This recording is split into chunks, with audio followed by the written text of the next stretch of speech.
Good afternoon, everyone. This is Perry Mixter, Director of Client Services for Power2give, speaking to you from Charlotte, North Carolina. It's great to have everybody online today. This is a national webinar, so we have folks from all over the country joining us, and we're really excited to have you here and to talk about some of the finer points of promotion and project design for Power2give. This webinar will take probably around an hour or maybe just a little bit less. And the agenda for today is to talk about where we are with the platform. Continues to expand. We'll talk about designing a great Power2give project and how donors will find you, and some of the finer points of messaging for you to use. And then we've also generated some tips from successful posting organizations and some other resources that you can take advantage of online that we've found. So again, this is a broadcast only webinar, so I can't hear any of you, but we do have the ability for you to ask questions through this interface. So as we go through the webinar, please feel free to ask questions, or you can shoot me an email afterwards, but we'd love to be as interactive as possible. There is no such thing as a dumb question, so please please don't be shy.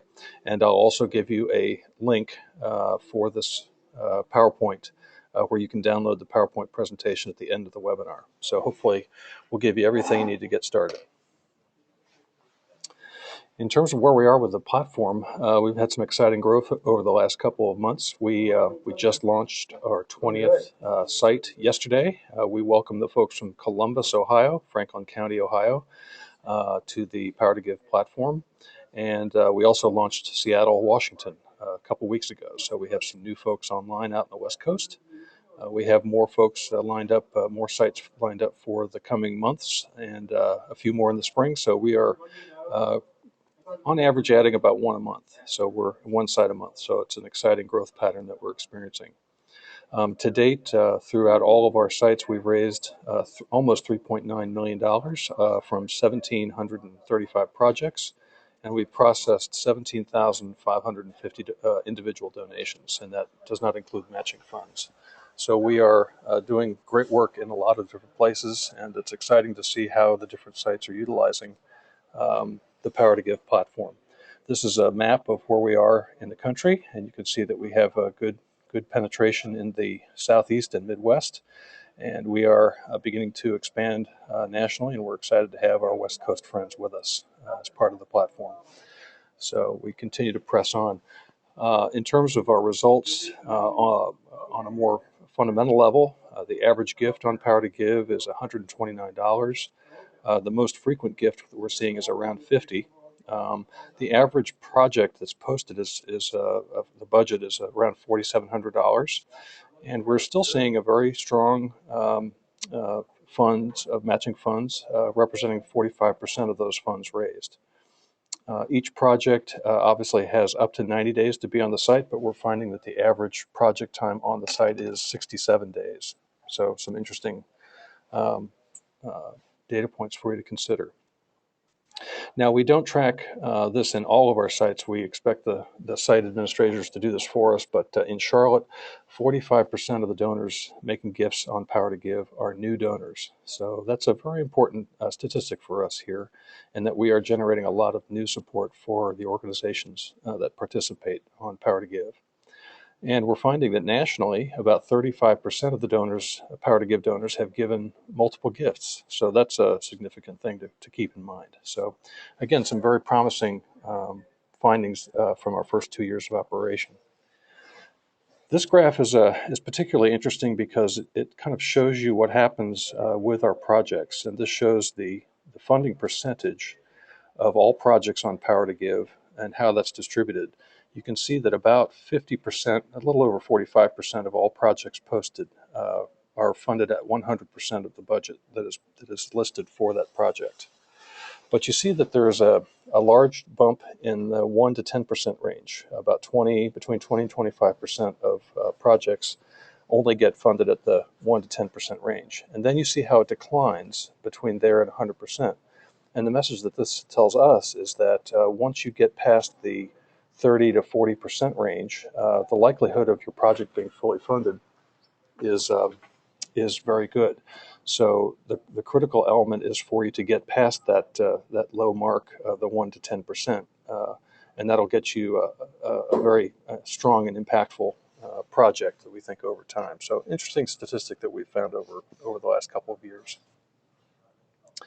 I think we've covered this in a lot of different ways, but the basic premise of Power2give is that the site host in your community, that would usually be the Arts Council or the Cultural Affairs Office, is responsible for promoting the site. And they'll do that through email messages, through their Facebook and Twitter feeds promoting the site, and PR media attention in the community.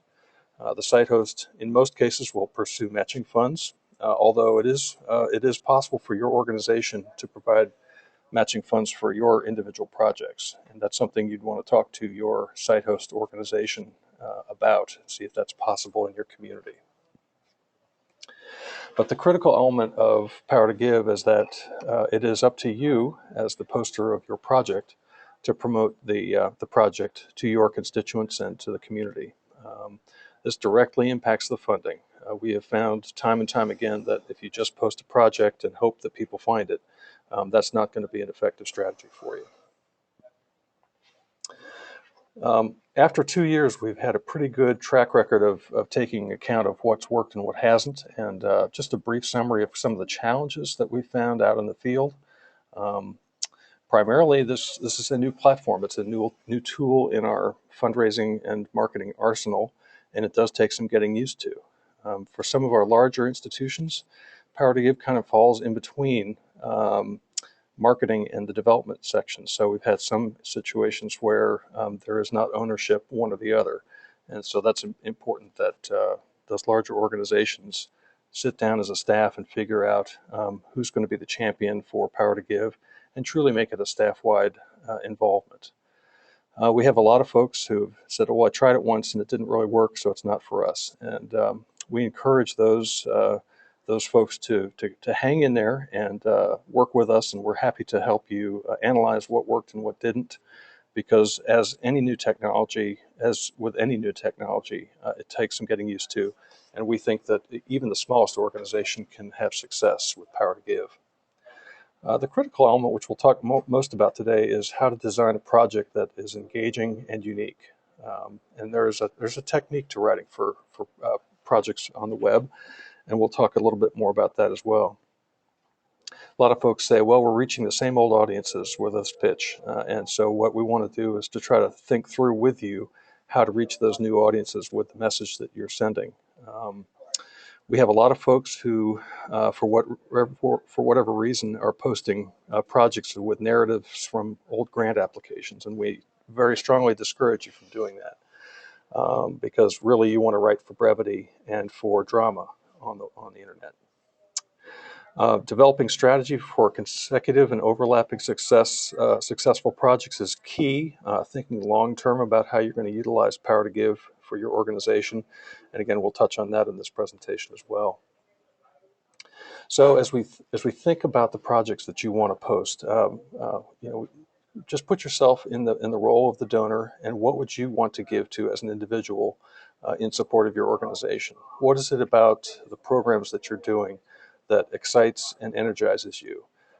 We encourage you to think about budget relief, funding things that you're already doing, but if you're doing that, make sure that you make it inspirational and impactful, and that you're making it compelling and project-based. All those things are critical elements to Power2give projects. And this is going to sound kind of strange, but we think of greater or equal importance is the fact that the title is clever, the narrative is clever, compelling, the photograph. I can't tell you how important the photo is in the listing.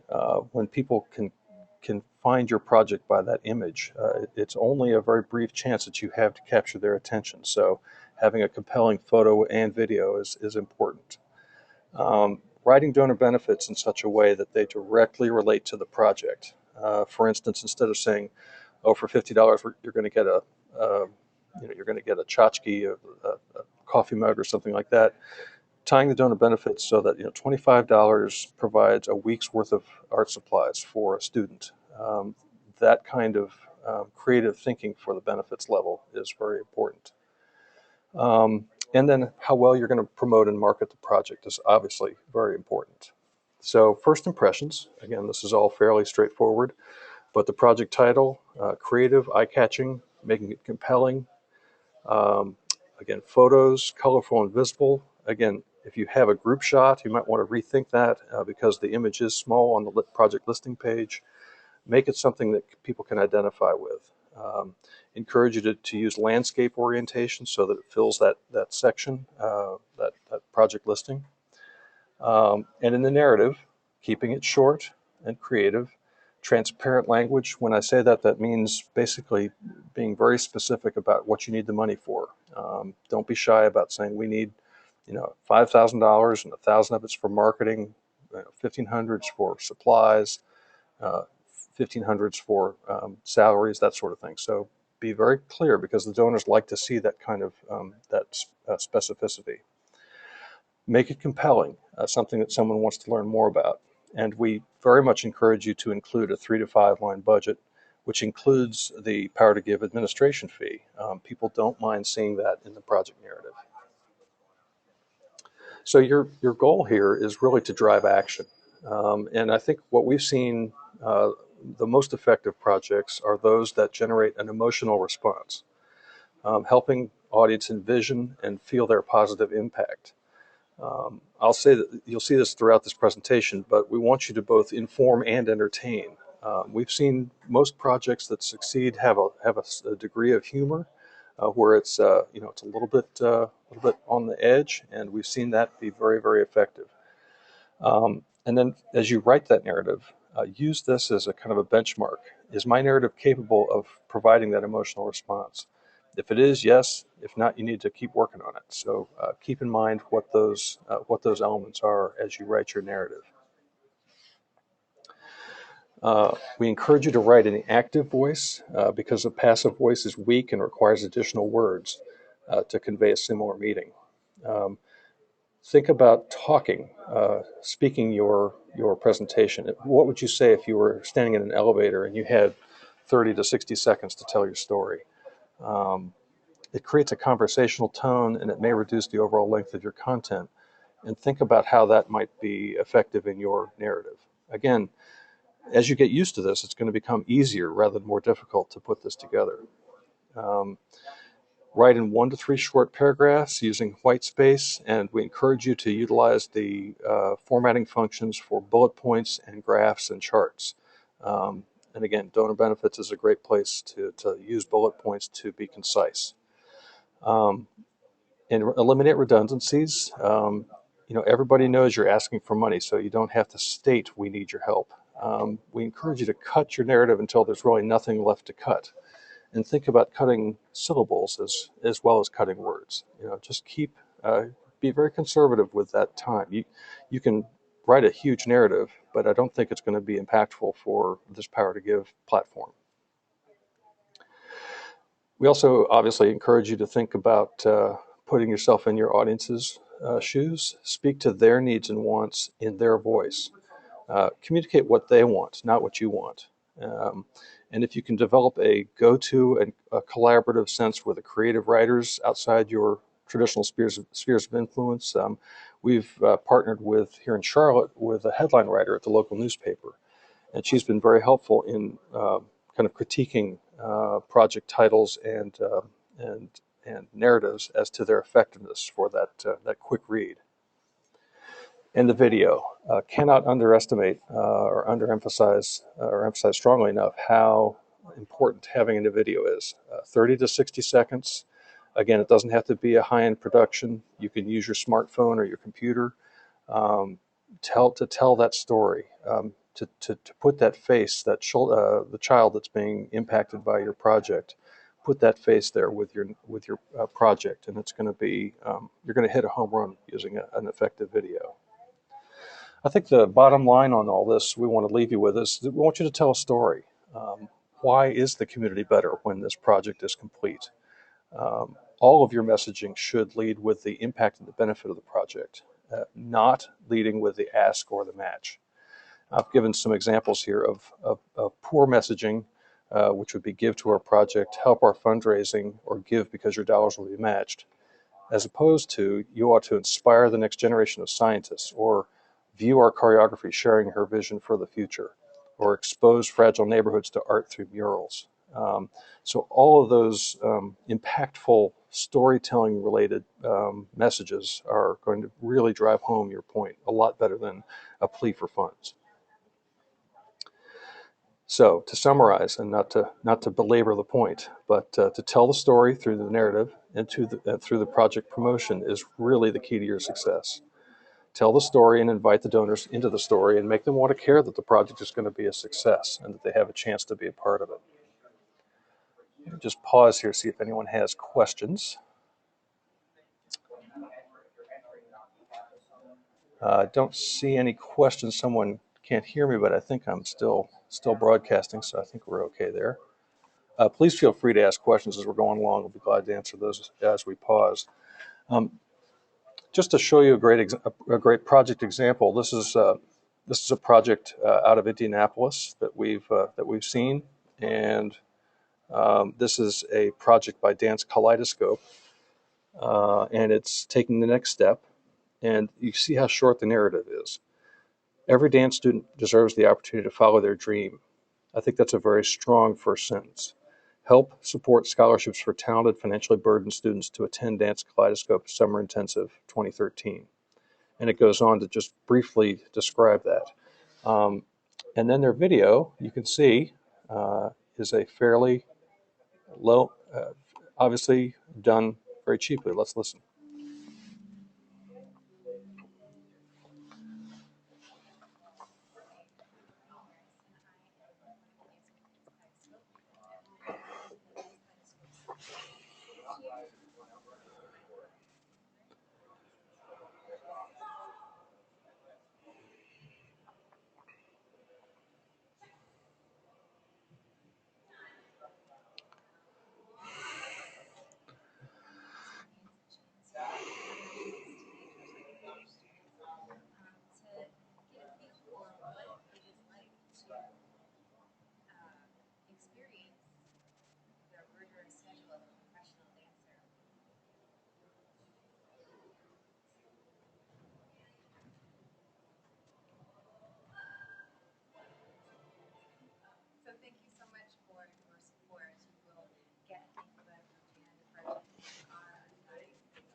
So you can see that was a very quick, easily produced video that tells the story, I think, very dramatically. So again, it doesn't have to be terribly complicated, but it tells the story and gets the message across. So let's talk a little bit about targeting your message. As we know, not all projects will appeal to all persons. So who are you actually trying to drive to your project? It's very helpful to think about 2 to 3 very specific constituencies to target for your project. Is that your board who can help you? Seasoned subscribers, perhaps, parents, young adults with children in the household. Again, it depends on your project, but you can very quickly identify 2 to 3 constituents or stakeholders that could help you spread that word in the viral manner that social media can provide. So again, we've covered this in other presentations, but developing a very simple project plan. And I've got an example here in the narrative in the presentation that you can look at to think of an engaging name for the plan. What are the top 3 groups that you want to engage? And then as you think of those groups, who could be the key project advocate for your project within that constituency? And then ask yourself the question, what are you trying to get your target audience to do? Obviously, you want them to give you a financial contribution, but what else are you asking them to do? In my view, you should be asking them to become part of your organization, and this is the doorway through which they get familiar with what you're doing. Why should your target audience care about the project? What is it in it for them? Um, so if you can identify the actions that you want them to take, then think about ways to motivate them. And then some of those constituents are best reached with social media. Others are reached through stage presentations and other more traditional forms of contact. Again, you can think about how you're going to connect with each one. This is a simple plan, a simple chart of a project promotion, which goes from the very general on the left uh, in terms of concept over to the specifics on the right. So you have the project name in the first column, target audience in the second column with three different ones suggested here for this particular project, and then who's that ambassador for each of those audiences, the call to action for each of those target audiences, the message that you want to make with each of those, and then what are the strategies, personal appeals, personal challenges, and then tactics. How will you connect with them? Is it email? Is it Facebook? Is it an announcement? So again, you'll have this presentation. You'll be able to use this as a template to design something for yourself. And really, this is not rocket science. You can probably come up with this in about 20 minutes for the project that you want to put on Power to Give. And again, just to reiterate, for each constituency, who is that person that's going to be telling your story? And it's important to have buy-in on the board level. And I'll talk about that in just a second. Again, we've talked about a lot of this. Really, the gift is less than half of what you want. You want these folks to share your message um, and talk about how it's going to impact in your community. And again, for those in the marketing business, this is probably very redundant, but there are endless ways to message. Emails. Think about a timeline for sending out email messages at the launch of your project, when there are 30 days left in the project, and when there are 7 days. You can build that intensity and propelling you to the end of the project. We encourage you not to do mass email. Again, to target as much as you can your key constituents. Be careful not to over communicate, because you can certainly go too far and upset people with too many messages. But figure out ways you can find maybe several zealots that can spread the word in different ways. Are there opinion leaders in your community that may not be directly connected to your organization who could speak on your behalf? Again, all different ways that you can get the message out in different unique ways. And again, using social media. Now, many of us are new to social media and we're still testing the waters. And if that's the case, Power to Give is a great way to do just that. Social media, include your permanent Power to Give URL on your organization's Facebook page. And again, promoting specific projects with a specific URL, but keeping in mind that that specific URL expires when your project does. So we encourage you instead, in general, to use that permanent URL whenever possible. Twitter, for those of us who like to check our Twitter feeds, including the project's URL and in the Twitter feed, as well as a hashtag, hashtag Power to Give, is going to help spread that message. This is one we found here in Charlotte, which we really liked. Again, this utilizes the gift card function, but this is an email that I received from the Carolina Actors Studio Theater, and they had a I think it's a pre-concert event last May, and as part of the ticket purchase for that event, they get a $10 Power to Give gift card, and then they can use that to donate to a cast project during the party. So again, they fulfilled two different objectives. One is to get people to buy tickets to this pre-concert event, but also they used the event to promote their Power to Give project. So again, something to think about. At events, if you have the ability to display a QR code that would go to your project listing page, having laptops or tablets available at your events for instant Power to Give access. And again, virtual or physical gift cards are also an option for you to consider. So we have that capability.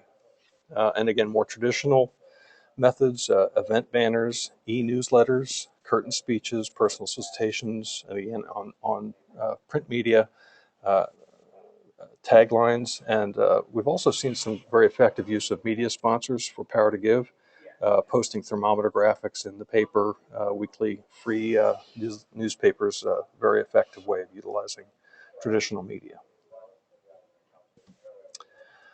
Want to remind you, if you haven't used it, that you need to utilize that dedicated URL which appears on your project dashboard when you log in to the Power2give system. You'll see that, and you'll see the one that ends with your organization's number. That's the URL that you need to embed in all of your websites, email taglines, signatures. That way people can always click on that dedicated URL and go straight to your projects at any time, no matter how many you have active at that current moment. So make sure you utilize that URL that we give you. Now, we took a couple of projects and analyzed how the funds came in, and we noticed a couple of different strategies that we're seeing more and more frequently. These are some different promotional strategies. The first one here is one for a project we called the strategy is a push coast push initiative. You can see that at the first few days of activity, there's a strong amount of activity and a strong amount of response. Then things leveled off a little bit. Then towards the end of the project, about 30 days out, there was a lot more activity, which got them up to their level. So that's one strategy that they had. Obviously, different periods of time when they're going to be promoting their project in the community. Here's one that clearly this organization had several major big gifts. I think they're $2,000, $1,000 or $2,000. And the organization used those gifts to encourage others to give. So you can see how that impacts the giving timeline and impacted their success. And the third one is a concentrated deadline campaign. This organization raised $4,000 in 5 days for a $4,500 project. So they really pulled out all the stops as they approached their funding deadline. So again, it all depends on how you want to do it. We've seen a lot of success with using different types of approaches. As I mentioned earlier, we want you to encourage your board to be participants in all this. One of the things that's critical is that you have institutional buy-in internally, so that it's not just one staff member pushing Power2give. We encourage you, as you contemplate posting a project, to go to your board or your volunteers or whatever your organizational support system and share 2 to 3 ideas that you have put together that could be projects for Power2give. Get them to vote on the one that they think is most exciting, and then get them to make a commitment to help you promote the project. We have emails and templates on our marketing toolkit that you can use to send to them. They can edit and send out to their boards and their spheres of influences. So again, use your board or your whatever support network that you have to be part of your team. It doesn't have to be just you as a staff member. Matching funds are important motivators for donors, so you can bring your own. And again, this is specific to each site. We're doing this in Charlotte now, where we have a theater company who has a board member who's very excited about one of their projects, and they have provided $5,000 in a matching fund for a $10,000 project. So if that's something that your site host organization will allow, that's something that we encourage you to do. We do believe strongly that ambassadors are really key on the board level, on the staff level, on the artistic level. Tell that story through that person, involving the key advocates who want to see that project succeed. And again, make sure that these are volunteers who are enthusiastic about it and this just isn't another assignment. Some hints for new donors. Again, the power of this platform is social media links embedded in the platform. When you write when you write to thank your donor for the gift, encourage them to encourage your existing donors to use them. Everyone can send emails to family and friends, and most can post a message on their Facebook timeline. So ask them to do that when you send the personal note of thanks as you've received those gifts. Um, and again, project content drives new donors. You know, a new computer system may not appeal to new donors, but projects with direct community impact will. So pick your project carefully, as we've talked about. Media coverage always helps. We've seen some really, really terrific media coverage. In fact, Columbus yesterday had a front page Columbus Post-Dispatch article about Power2give, and that's really helping to drive their awareness, the brand awareness in their community. Uh, the next couple of slides summarize some suggestions from the folks here in Charlotte and elsewhere that we sent out a message saying, tell us what works for you. And these are just some things, and you can read them. I won't go through each one, but again, using the board to engage family and friends, personally reaching out to current donors. Not again, notice it's not a mass email; it's a personal contact. Personal emails are much more successful than a mass email. We've had one organization here in Charlotte have a first-time giver to one of their Power2give projects about a year and a half ago. I learned just a few weeks ago that that person has made a six-figure commitment to the North Carolina Dance Theater, this great organization here in Charlotte. So think about how you steward those donors through Power2give. What are you going to do with them once they make a contribution? They should be part of your organization or your fundraising pyramid. So we encourage you to do that. For successful projects, look at, again, one of the groups said fund projects for things that you're going to have to buy anyway. But the key there is to connect the project to the mission of the organization. If you need a light board or you need a new roof, tell the story of how that's going to make a difference in the mission of your organization. So again, different approaches have great success. Projects that provide opportunities to traditionally underserved audiences have been easiest to fund. That's clearly something we're seeing here in Charlotte, and I'm sure it's the same elsewhere. Engaging copy. We, at the risk of overstating that, engaging copy is important, and we found here in Charlotte that humor definitely helps. To have clever and funny promotions within Power2give really is an effective tool.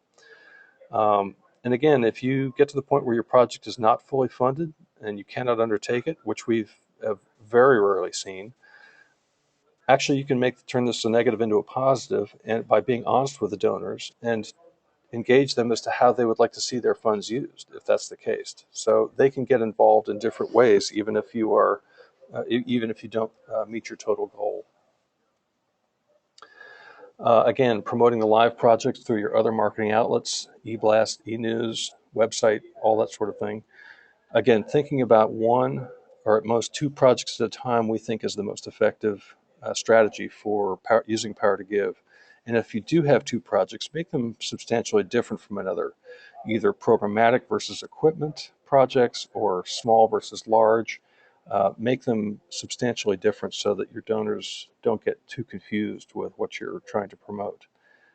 We really think the most effective strategy here is having a rolling pipeline where you post one project, and when it gets near to funding, full funding, post the next one, and then have that continual rolling activity.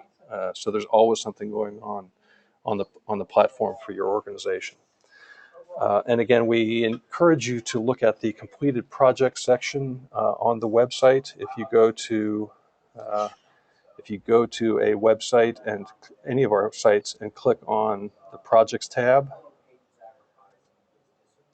and you'll see the active sites. But if you scroll down and hit the completed projects tab, this will show you all of the projects that have been posted in the community, and then you can search on the type of organization you represent and see what's happened in other communities. It's a terrific tool for you to learn about what's been successful. We've had a couple of organizations seek out professional, high-tech folks, social media marketing clubs, young professionals, getting them to adopt Power to Give as a pet project. They can come in and critique your ideas, help you make those social networking links that will be effective for to promote your site. Um, and again, developing those long-term strategies are effective. Um, we're about coming to a close here, so if you've got questions, I'll take those in just a second. These are some online resources that we have found about social media. Beth Cantor's blog is a terrific resource for learning more about social media. There is tourismtech.com has a section on social media for arts organizations. Constant Contact is another great one. And technologyandthearts.org is a great website for additional links in the social media field. So we encourage you to have those at your ready. Want to make sure that you know to utilize the donor reports that Power2give provides you when your project is active and after it closes. It's very important for you to analyze your donor list to see how many of those are new and to develop a strategy for reaching out to those donors when they make that gift. We've had one question about the column where you see do not contact, and that's not so much instructions for you not to contact them, but it's really they're answering the question, do not send me Power2give information. So we actually encourage you to ask that question when you reach out to that donor after they've made their gift. Is it all? And most people are very open and willing to receive information from your organization. So don't let that discourage you. So to summarize, to be successful in Power2give, you have to design compelling projects. To be successful in Power2give, you need to institutionalize it within your organization to involve all your staff and board. Try to avoid silos. To be effective, you have to develop simple promotional campaigns, not waiting until the last minute to promote them. Keeping in mind that most successful projects are funded in less than 30 days, and in some cases, it's 30 to 60 days. And we encourage you to think about how to use those Power2give features embedded in terms of social media, email, Facebook, Twitter, to leverage those donors and reach new projects. And then once your donors are on board, figure out ways to engage them in your organization. So that's coming to the conclusion of our presentation. Let me see if there are any other questions. Not seeing any questions here. Some concerns about no audio or sound, but it's telling me that I'm broadcasting, so I think we're still okay. I'll stay on the line for just a few minutes to answer questions, but that concludes this Power2give marketing seminar, webinar. The link for the presentation is there, so you can copy that, and if you click on that link, you can download the PDF of this presentation.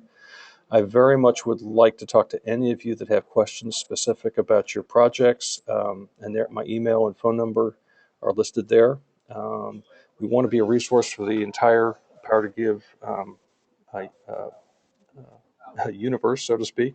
So please don't be shy about asking questions or how we can help promote or support you in your efforts to utilize Power2give. I want to thank you all for listening, and we'll look forward to speaking with you again, I'm sure, in the next little while.